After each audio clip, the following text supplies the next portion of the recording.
Subscribe and share my channel Sudarsana. శ్రీమాత్రే నమః. శ్రీ గురుభ్యో నమః. శ్రీమద్దేవి భాగవతము 9వ స్కందము. శంఖచూడుడు పుష్పభద్రా నదీ తీరమునకు వెళ్ళుట, అక్కడ భగవంతుడగు శంకరుని దర్శించుట, ఆ స్వామితో విశదముగా మాట్లాడుట. రాజా, ఇప్పుడు నేను ప్రళయాగ్ని వలె భయంకరుడగు రుద్రుని సంహార కార్యమునందు నియమించితిని. స్వయముగా పరమేశ్వరుని నామగుణములను నిరంతరము కీర్తించుచున్నాను.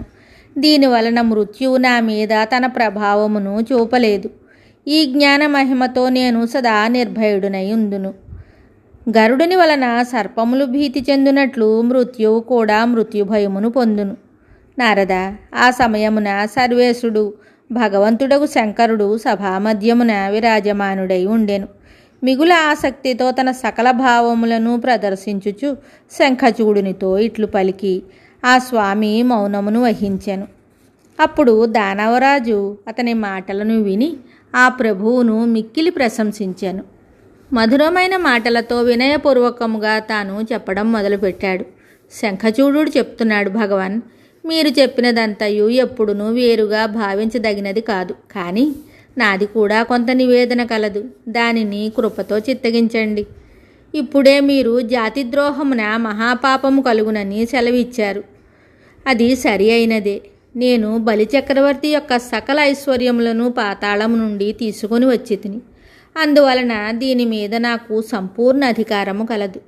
ఆ సమయమునచ్చట భగవంతుడగు శ్రీహరి గదను చేబూని కావలి కాయిచుండెను. అందువలన నేను బలిని తీసుకొని రాలేకపోతిని.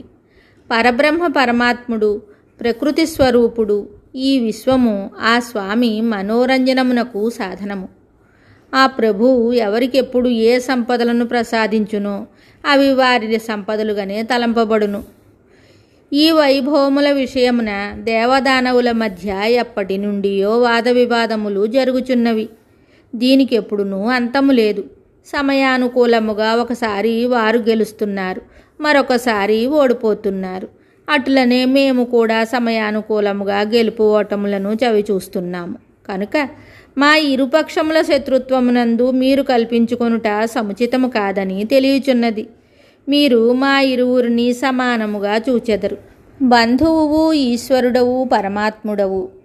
ఇప్పుడు మాతో మీరు యుద్ధమునకు పూనుకొనినచో అది మీకు లజ్జాకరమైన విషయమగును.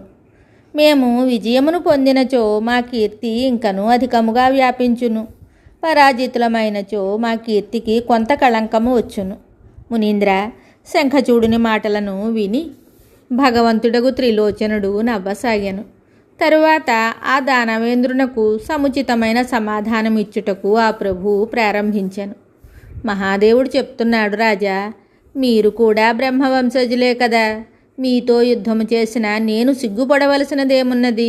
ఓడిపోయినచో అది అపకీర్తి ఎట్లగును? ఇంతకు ముందు మధుకైటవులతో శ్రీహరి కూడా యుద్ధము చేశాను కదా. రాజా, ఒకసారి ఆ స్వామి హిరణ్యకశిపునితో యుద్ధము చేశాను. మరలా రెండవసారి హిరణ్యాక్షునితో యుద్ధము చేశాను. నేను కూడా ఇంతకు మునుపు త్రిపురుడను పేరుగల దైత్యునితో యుద్ధము చేసి తిని. ఇదే కాక ప్రాచీన కాలమున సర్వేశ్వరి ప్రకృతి నామముతో ప్రసిద్ధి వహించిన భగవతి జగదంబ శుంభనిశుంభాది అసురులతో మిగుల భయంకరమైన యుద్ధము చేశాను. నీవు స్వయముగా పరమాత్ముడగు శ్రీకృష్ణుని అంశవు, ఆ స్వామి పార్షదుడవు. హతమార్చబడిన దైత్యులలో నీ వంటి బలశాలి ఎవ్వరునూ లేరు. అట్టి ఎడల రాజా, నీతో యుద్ధము చేయుట వలన నేను సిగ్గుపడవలసినదేమున్నది? దేవతలు భగవంతుడకు శ్రీహరిని శరణుచొచ్చారు.